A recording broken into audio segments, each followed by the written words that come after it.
Netanyahu supported unwillingly, not that he really supported Hamas, but he supported Hamas by allowing them getting a huge sums of money, believing that if he has Hamas as a kind of an indirect partner, he will not have to talk with anybody about a Palestinian state because Hamas is always against the two-state solution.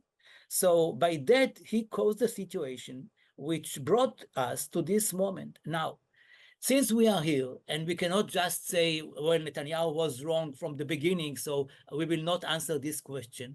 I think that a better solution in this very, very difficult situation and gloomy one was to say to Hamas, you are not going to govern Gaza anymore.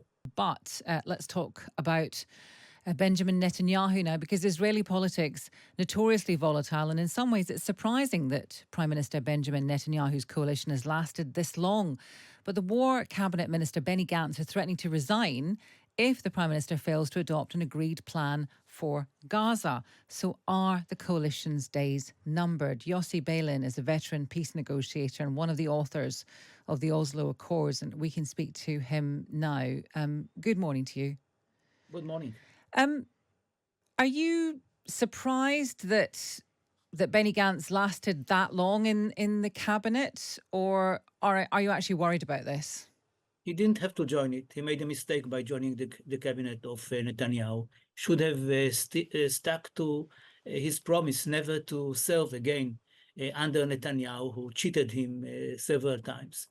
Nevertheless, he did it mainly, of course, because of the situation, which is a very unique one and gloomy.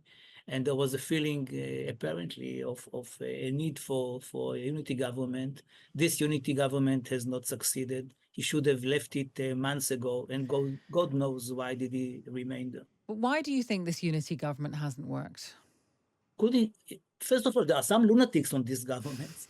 You know, it's difficult to work with lunatics.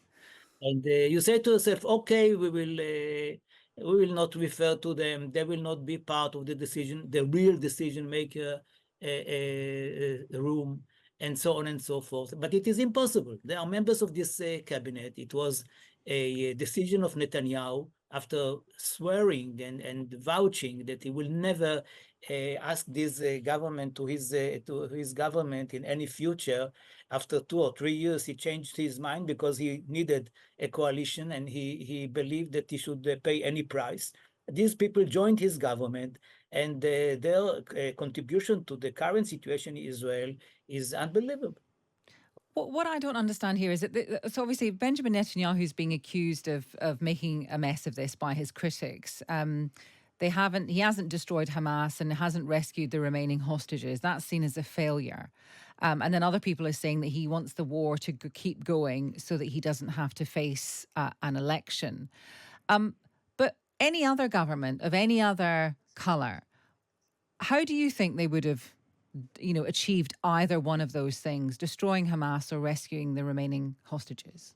I mean, the whole point in such a situation is you ask somebody, how would you behave at that moment? What would be your policy? And the real answer is that I would have never entered such a point. I mean, what happened really?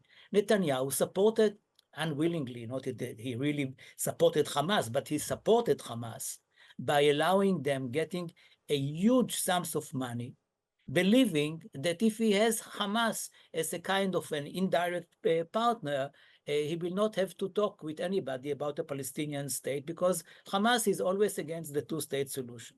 So by that, he caused a situation which brought us to this moment. Now, since we are here and we cannot just say, well, Netanyahu was wrong from the beginning, so we will not answer this question.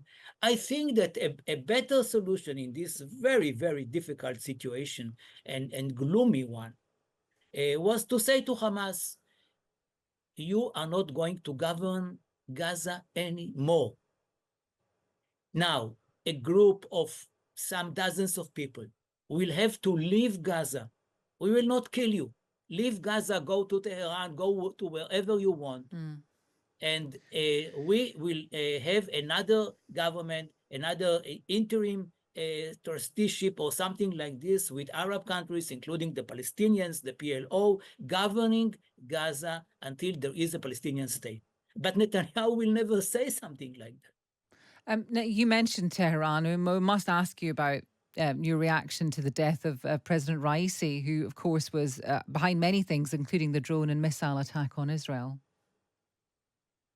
Yeah, you don't find me today people somebody who is a very sad person. Of course, the only question is who might replace him. You never know these things in advance. I mean, even when we know the name of the person who will be selected first by the mullahs and then so-called elected by the people, we will not know who he is until we see what he.